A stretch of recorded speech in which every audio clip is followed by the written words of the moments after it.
Hello and welcome to the 72nd episode of the Accountant Success Secrets podcast. I'm one of your hosts, Philippa Haynes of Insight 101, supporting you to stand out. And I'm Mark Lee of Bookmark Lee. I'm a mentor, speaker and debunker. Since 2023, we've been interviewing inspiring accountants and bookkeepers who are doing great things, have years of experience, and whose stories can inspire and encourage other accountants and bookkeepers. Yeah, we both recognise that every accountant and bookkeeper is unique and distinct. They have different backgrounds, experiences and reasons for starting and building their practices. So we asked them to share their stories, including the highs, the lows, and what they've learned along the way. We look to explore the things that make them different in terms of their background, their success, their failures, and their focus. Our aim each week is to provide some fundamental insights for you, our loyal listener. Yeah, beyond that, we also try to fit in regular reflections episodes like this one. So today, in just 30 minutes, we're reflecting on 4 of our most recent interviews, and we'll both share and discuss something from each interview that resonated with us personally. Just before we do that, a word about the sponsor of our podcast, Pinnacle Global Group, the trusted outsourcing partner to over 150 accounting and bookkeeping firms across the UK and Ireland, led by London-based chartered accountant Mayank Pandya. With offices in London and Mumbai and a team of over 300 professionals, Pinnacle provides both compliance resourcing from accountants, bookkeepers and payroll admins to tax and audit associates, and value-added support including management accountants, virtual finance controllers, financial analysts and more. They're GDPR compliant, ISO certified, covered by PII, and offer flexible models, full-time, part-time, or pay as you go. You can even start with a trial period or join one of their sponsored trips to Mumbai to meet the team in person. Find out more at www.pinnacleoss.co.uk or click the link wherever you're listening to this podcast. Also supporting the podcast is the Tax Advice Network. Their website enables accountants to choose specific specialist tax advisors for general tax support or for help across any of over 100 areas of tax. It's free to use. You just pay the tax advisor you choose after agreeing terms with them.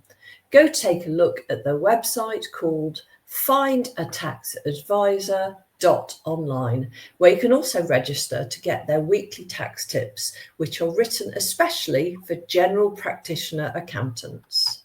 Lovely. And just formally, just before we start our reflections, you can also now subscribe to our podcast on the Patreon platform. This is where you can show your love and support for Accountant Success Secrets and also subscribe for exclusive Patreon-only extras.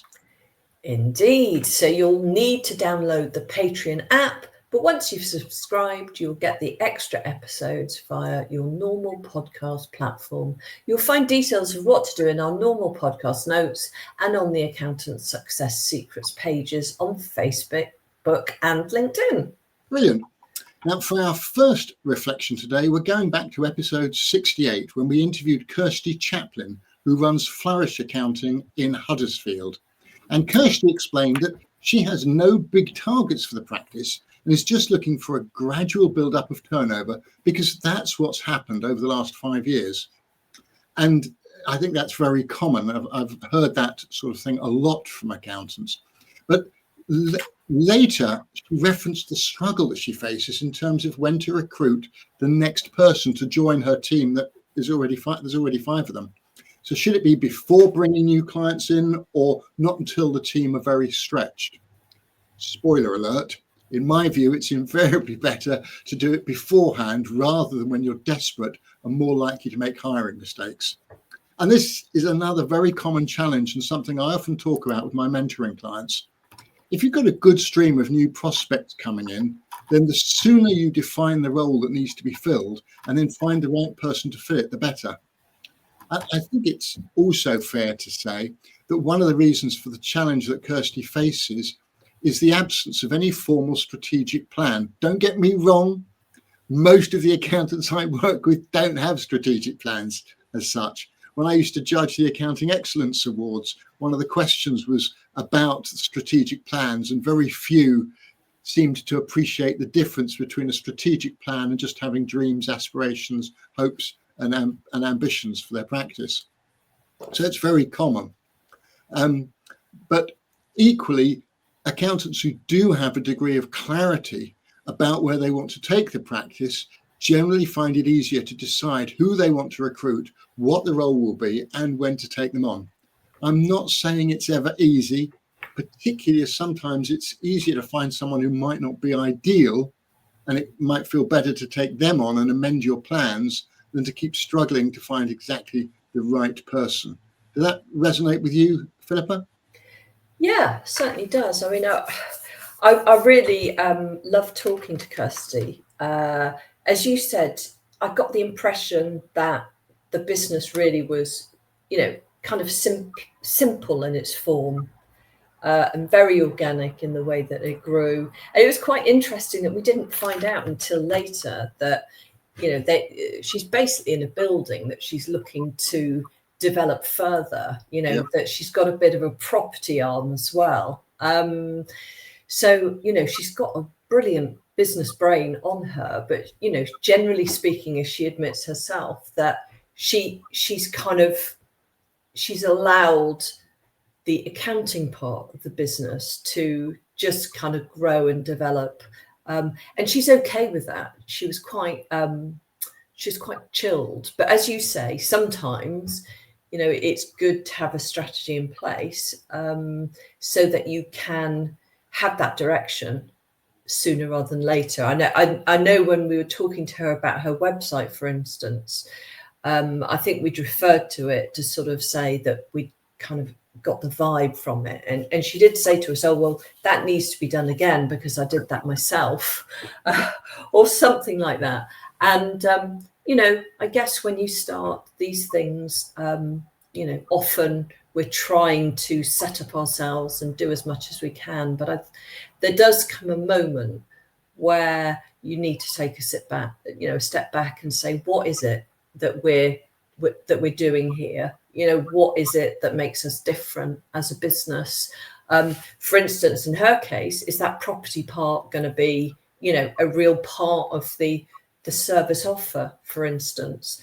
And then, of course, how are we going to communicate that vibe, or that kind of that culture in what we're doing? So, if you've got to a point where you've got premises and you're thinking of extending, then really you've got the budget to start thinking about your website and getting that up and running, because at the end of the day, there are two very distinct parts of your real estate. One is that sort of physical part, isn't it?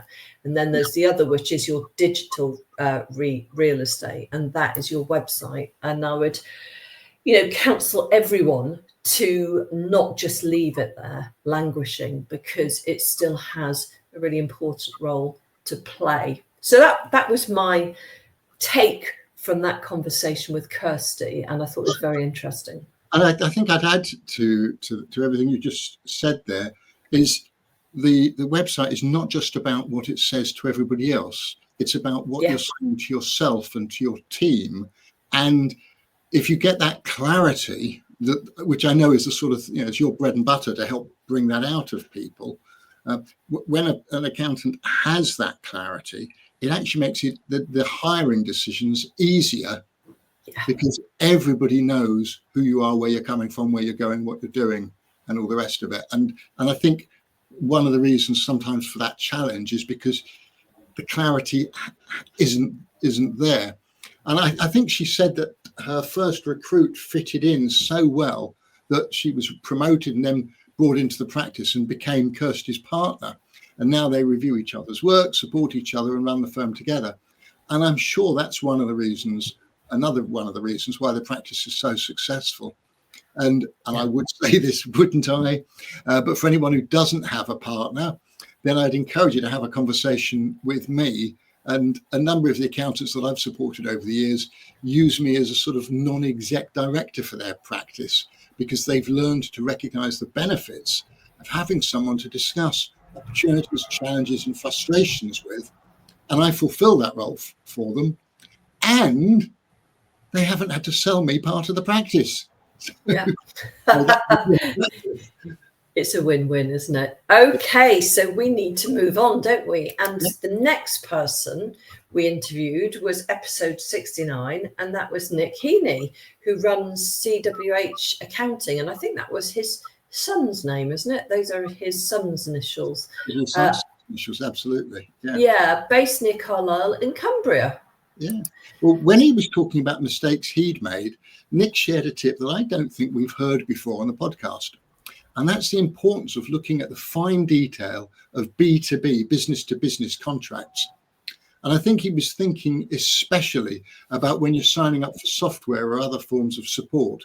You need to make sure you're not being tied into long-term contracts, particularly before you've established whether the product or service is exactly right for your firm. Listen back and you'll hear a couple of additional insights I shared in this connection. And when Nick talked about this, I was reminded of how often I've heard accountants expressing their frustrations with such agreements and their astonishment that certain large, well-known organizations operate like that, trying to tie people in for years. And this all just reinforced to me the reason why I don't operate like that. I make clear, for example, to my mentoring clients and to members of my sole practice club, there are no long-term commitments involved. As and when somebody wants to stop working with me or wants to leave the club, there's no notice period. They just let me know and everything's polite and professional. We move on, and some people come back later, which is great too.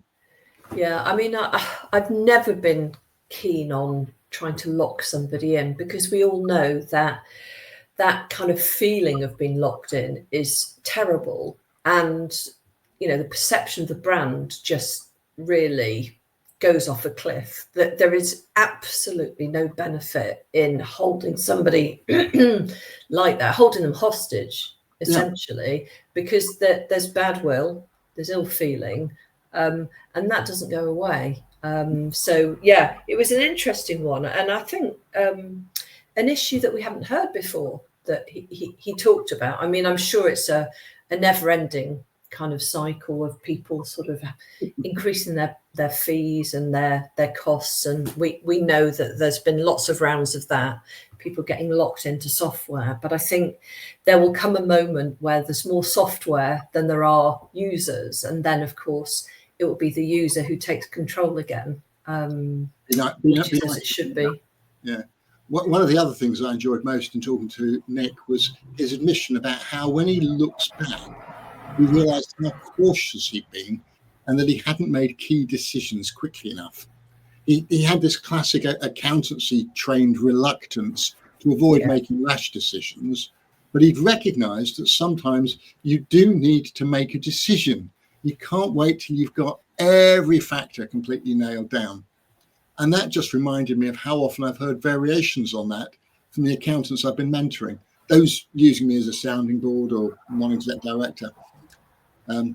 Yeah. I mean, I think he said at the time, very croaky today for some reason, that he's learned that he needs to get comfortable with the uncomfortable. Yeah.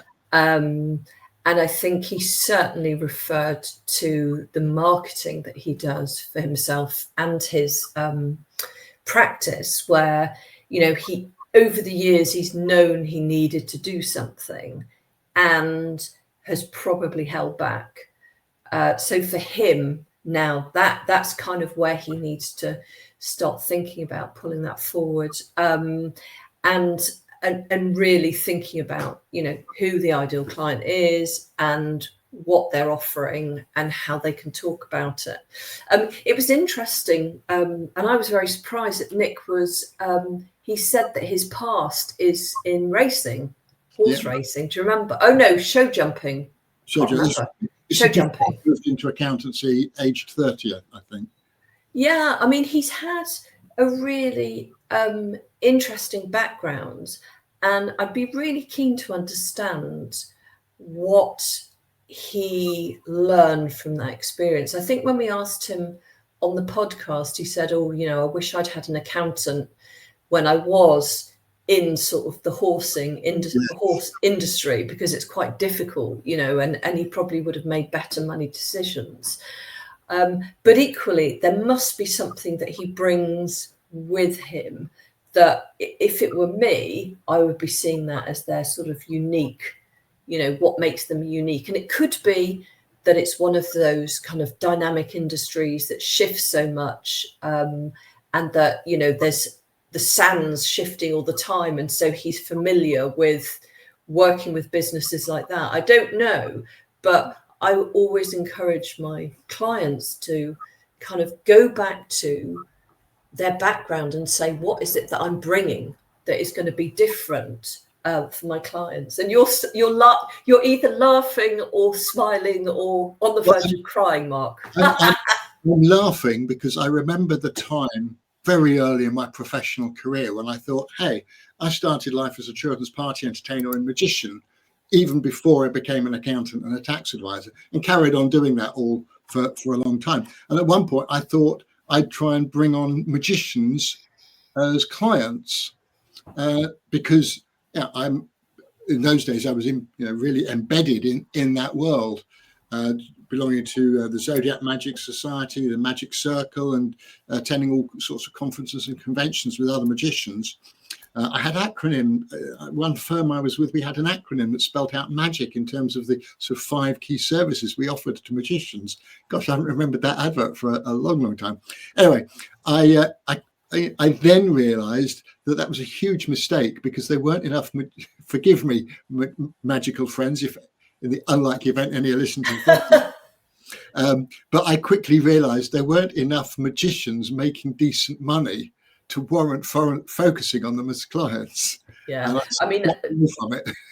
And the number one mistake from that is, don't be too literal. So for me, it's about, if you were thinking about that time in kind of magic, what is it about, what are the attributes? What are the kind of areas that you bring, that make that a really interesting proposition? And I don't know enough about magicians, but it's about not being literal, but saying, what have I learned and how can I bring that to what I'm doing now? And you probably do anyway. It's just being able to tell people rather than just assume that they'll get it. I'm with you, and that's an important clarification, and again goes to the heart of the value of your services for people who might be otherwise inclined to go, well, from the literal perspective, I've already given that some thought. I don't want to do it. I want money from it. That's really good, and it sort of reminds me that Nick was. It's the same sort of point that Nick was making about being too naturally cautious and so risk averse that he'd been putting off making key decisions. And I'm just thinking of one of my mentoring clients who doesn't just talk to me when he's got challenges ahead of him, but also opportunities that he's sort of holding back from because he wants to get a bit more information before he says yes. But when he sense checks it with me, he trusts my guidance, my wisdom, my greater experience, if you like, to give him the confidence that he doesn't need to spend that much longer looking at it. And I think that's a service I'd love to offer to more accountants, obviously. Anyway, episode 70. When we interviewed Mark Melville, who runs Concept Accountancy in Newcastle upon Tyne. Upon Tyne. Upon Tyne. Yes. Upon Tyne. Yeah. No, I enjoyed speaking with Mark. He was interesting, wasn't he? Because he set up his own practice quite early on. His story is he kind of worked for quite a long time. I don't even know whether he started as an apprentice there and then, worked his way up and then decided that he was going to jump and set up quite early on in the journey. And obviously he's made a great success of it. He was sat there in his offices. He had rebranded recently to it was Concept Accountancy. It all looked very all look very nice and clean and modern and fresh, and the website as well.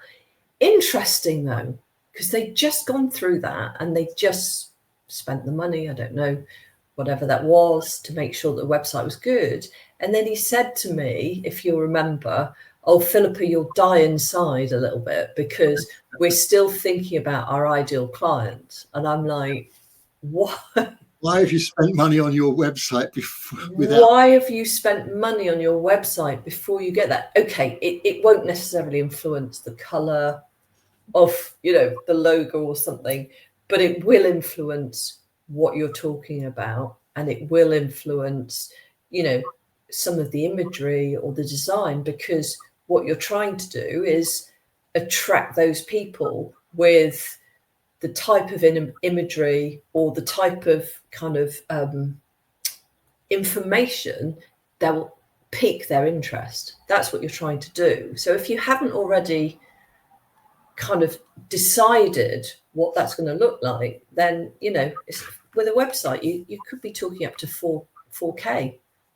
If you've got, all of you need a client login as well for the website, they're costly. So done properly. Yeah, done properly. But and I guess, now what he needs to do, and this is the issue with getting your ideal client, I suppose, is that there's always that moment where you think, if I have to start looking at them and cleaning up, then I'm going to lose clients, and then I'm going to have to, get some more kind of some more revenue in. And so it's a bit of a seesaw, isn't it? It's a kind of juggle. I'm not even sure that I'm not sure I agree with that, actually. Hey, we don't often disagree on the podcast. No, that's okay. Good. Go for it. I've been very firmly of the view for years, and I've never heard anything to challenge this, that once somebody's become a client, unless you have some sort of a portal through your website, they're unlikely to look at your website again. And even if you have a portal where they can access their documents and you share stuff with them, they're not going to read your website. They're just going to go to the portal. So clarifying your focus, and there being some clients who don't fit that marketing focus going forwards, doesn't mean you lose those clients. I think it's I was talking more about when you're looking at your ideal client and then scanning through your client portfolio and identifying those which you think actually, you've probably got to a point where you're no longer serving them well, or they don't fit in. And then the next sort of stage is to sort of chat to them about that. And I guess one of the issues then is if you decide to disengage, as Mark said, you've got to bring somebody else in to kind of cover that. So it is a bit of a moving feast, isn't it? But I think it's always good to start the process as soon as you can, understanding that when you first set up your business, as I think every single person said, you're scrabbling about to get clients, and so you'll take on anybody. But anyway, with him down the road, his role really is to nail that and to make sure that he hasn't been spending the marketing money in the wrong direction. Yeah, no, that's right. One of the first things I wanted to reflect on from our conversation with Mark Melville was something, again, a bit like I pulled it out from the conversation with Nick, but something that came up with Mark that I don't think's come up in any of our previous interviews, and that's his approach to software. He said that he originally had created his own spreadsheet for pricing to try and ensure that he was charging sensible fees to clients after the, as you say, the almost inevitable period of taking on clients who weren't paying sufficient fees. But, and this was the key point, he soon realized it made more sense for him to use a commercial package for pricing than to keep developing his own spreadsheet. And I thought this was an interesting observation, because with pricing packages, especially, I can well understand accountants creating spreadsheets to do this themselves and then continually refining them. And I suspect I'd have done exactly the same thing myself if I was in practice now. But I think it was very astute of Mark to realize it was getting sucked into spending too much time updating and refining his spreadsheet. and that it made more sense to use what was presumably a better commercial package instead. So kudos to him for that. And that's connected with something else I've had numerous conversations with accountants with over the years, both those who've approached me directly to get my views regarding their plans, but also some clients I've had who've told me they couldn't find the precise bit of commercial software they wanted, so they developed something in-house. And they're asking me whether they should try and promote it, get a stand at Accountex or other exhibitions, and try and recover the investment they've made in building it. And my view is pretty much always the same. It's a question. Do you want to be an accountant or do you want to be a software developer? Because I think it's pretty difficult to do both. I can think of a number of examples of accountants over the years who I've seen promoting their own packages at conferences, but struggling to get traction, because although it does exactly what they needed it to do, and they're probably right that there are other accountants out there who would value it for the same reasons, not enough other accountants want to take a punt in using a bit of software created by another accountant rather than going with a bit of commercial software that might not be ideal, but it's probably, no offense to the accountants who've done it, but it's probably going to be more reliable and better supported than an accountant can afford to do. There is an obvious exception that proves the rule in terms of Engager, the management software, but that one really is the exception. Yeah, right. We better move on to our final. Well, just before we do that, can I pick up on another unusual point Mark made in connection with recruitment? We were talking about recruitment just now. And again, I don't think I've ever asked any of our interviewees this before, but he said the firm has been growing a wiki on Microsoft SharePoint to help new starters understand their systems and processes. And I think that's a really wise approach. Back in the day, we had staff manuals and admin manuals. And these days, of course, you'd host that material online, make it readily and easily indexable and searchable. And if anyone does something similar to what Mark was explaining, do please let me know, because I don't recall hearing anyone talk about things in quite the same way that Mark did. But it is related to something I've mentioned to many of my clients over the years, and that is the value of having an induction checklist for new starters, where you list out all the things you expect them to learn or know, or maybe that they have prior experience of, so that at the end of the first day or first week, you can look at everything and tick things off and maybe add to that list to show what's been covered. And we're talking here about things ranging from how our coffee machine works if you share offices, to understanding how the weekly catch-ups work if you're a remote firm, through to doing a basic CGT computation, or any technical issues that people at different levels need to have experience of doing. And if you can show prospective recruits that you have such an induction checklist or an online wiki, as Mark talked about, then that may make your offer of a role more appealing, in particular to junior level staff, because it evidences your commitment to helping them to develop their skills. And it also ensures that they're not left to their own devices, because you're going to review their progress through the induction checklist weekly or monthly, well ahead of the end of their trial period or their probation period. Absolutely, well said. Right, shall we move on to Sid Moore, or Sidipta Moore of Moore Accountancy? Yeah, so set up 15 years ago. Go on. Yeah, so I mean, it was a great conversation that we had with Sid. It was quite unusual. I mean, lots of people work from home. So I'm sorry, I'm going to have to interrupt. We have great conversations with all our interviewees. That's not unusual. We do. But yeah, it made me laugh when we were talking to Sid. How, people work from home, people work from the office.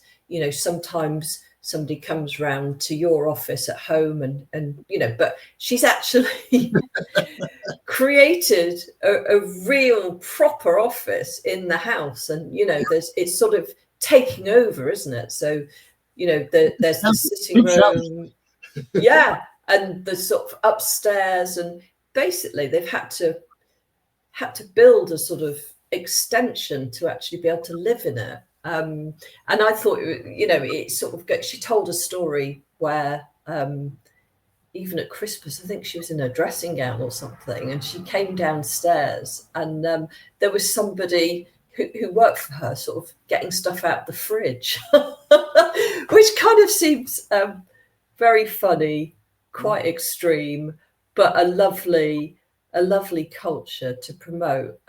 One of the things for me, and I think Sid said it herself, was that doesn't necessarily come across in, like, again, with her website, how they talk about it, because she brings her clients in, they sit on the sofa in the kitchen. As she said, there's all her paraphernalia around her of, her home life. And it sets that kind of scene, doesn't it, of being laid back, being family oriented, but obviously requiring the right type of client to appreciate that. So there was a lot going on with the culture, with the clients who came in, all of that good stuff. And obviously making that a real unique selling point for the practice as well, and just kind of telling the story a little bit more. I loved it. I'm sure that's right.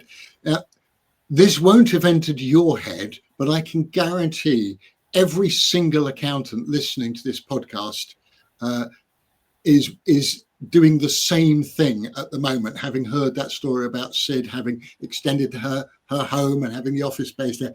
Every single accountant is screaming, what about CGT? What's going to be the impact when she sells her house if part of it's you? We're not going there. This is not a technical. As I know, every accountant listening to this is wondering about that. I'm just going to acknowledge it so that we're not covering it now. That's not the sort of thing we would address on this podcast. You need to talk to Sid about that. I'm sure she's but how interesting. Yes. just don't go there.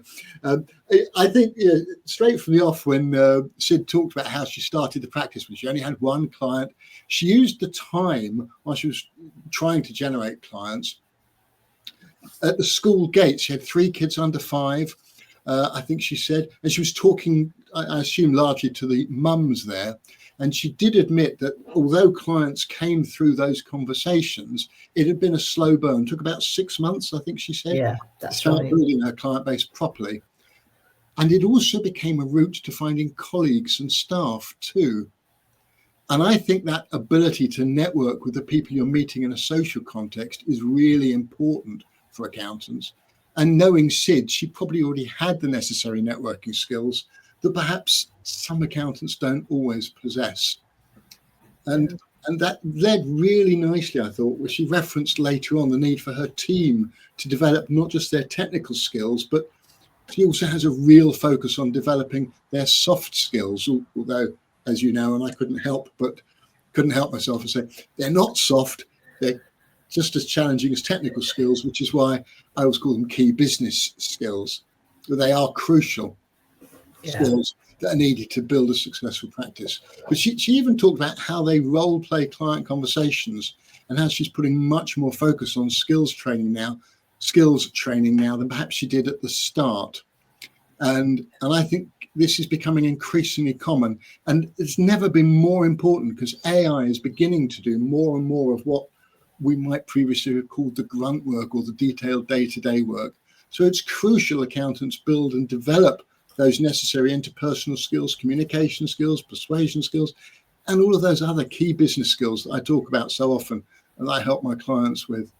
And that's where I started to talk about profiling some of her team members, and we, that can extend to clients or prospects, to understand their motivations, how their brains work. Because I think she was saying to us that sometimes it's difficult to train, the team members because they're all quite different. And I was saying that, sometimes it's very useful to profile each team member to understand how they take information in and what's best for them. And she was she was very interested in that. Although she's done profiling herself, she hadn't sort of done it recently with her team. And so I sent her off with a name to go and have a chat with them about it. And I think that's critical. It's critical to, yeah. I think back, I did various personality profiles when I was at 2 or 3 firms of accountants, and I don't think at the time it was called personality profiling. I didn't understand at the time really how neurodiverse we all are one way or another, and how it's right. communicate in different ways with people who have different communication preferences. That's clients and colleagues and staff as well. And I think I'd have paid far more attention to all that if I was doing it today compared to when I was in practice. And I picked out from that she recognised that many of her staff were effective at talking about financial matters with clients, but weren't always communicating with them in terms of building relationships. Yeah, that's right. And they've been doing client surveys after every job, and Sid was brilliant. She honestly admitted they're not perfect, nor would I expect them to be, frankly. But she clearly has a passion to improve things here. And my observation was it's better to hear that things are not, to ask a client what they think, to give you feedback, to take the risk that they might say things are not as brilliant as you think they are, because it gives you the opportunity to improve your service and relationship with the client and to retain them rather than to risk them going elsewhere, because you assumed that silence and the fact they weren't complaining meant that they were happy. And the fact that a client isn't complaining doesn't mean they're happy, and they could quite easily be looking to move elsewhere. So again, kudos to Sid for being open. He was very honest. Yeah. Really. No, that's good.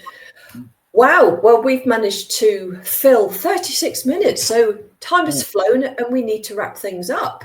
Yeah, we'll be back to our normal interview format next week. And then there'll be another reflections episode like this in a few weeks' time. Yeah. If you want to get involved or be a guest on the podcast, please contact either Mark or myself. We would love to see you here on the hot seat in November. Yeah, you'll find all the interviews and episodes we've mentioned on LinkedIn, YouTube, Spotify, Patreon, and on Apple Podcasts. And if you feel we deserve it, please give us a 5-star review on Apple Podcasts to help us reach an ever wider audience, and on Patreon too. Please let us have your feedback too, and share the love online. And if you're a listener who just searches online each week for the next edition, or you only watch this on the LinkedIn feed, do please also subscribe on one of the channels, or even better on Patreon, so that we have a better idea of how many regular listeners we have. Yeah.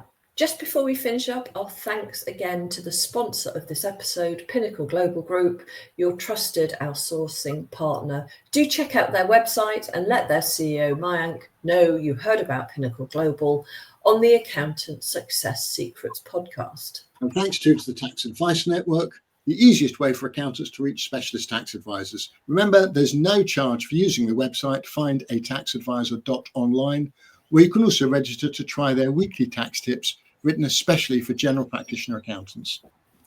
Philippa, do you want to quickly share your contact details in the traditional way? How can listeners find out more about you and Insight 101? Well, you can find me on LinkedIn or my website, insight101.co.uk. I support accountants and bookkeepers to stand out, and I've been talking today about some of the unique areas that business owners have either really made use of or have yet to sort of show up on their marketing and their website. So if you would like to understand more about what makes you unique and how you can stand out and really improve your marketing, then please get in touch. And Mark, how can listeners find out more about you? Online everywhere. I'm Mark Lee. Even the business card is a bookmark. Ask me for a bookmark if you don't have one. You'd like one, send me your address. I'll pop one in the post. Most of the accountants I support have been running their own practice for a while without co-directors or partners. They've reached a stage where they want a decent sounding board to help them feel more confident as regards their plans, challenges, and key decisions. And I love hearing them tell me how much better motivated and excited they feel after our one-to-one conversations. Others don't feel the need for one-to-one support, but they love the support and collaboration that I encourage through the online Soul Practice Club. Anyway, I'm always happy to have an initial conversation, as I know you are, with no obligation, no strings, and no pushy sales techniques. In any event, I'd also encourage you, please reach out, connect with Philippa and myself on LinkedIn, and do please follow the podcast pages on LinkedIn and on Facebook. That's it. We're done. We're just waiting on confirmation of our interview guests for next week. It should be a good one. Yeah, fingers crossed. Absolutely. Many thanks, Philip. I love doing these reflections episodes with you. Until next time on the Accountant Success Secrets podcast, or anywhere else we might meet online or in real life. Bye-bye for now. Bye.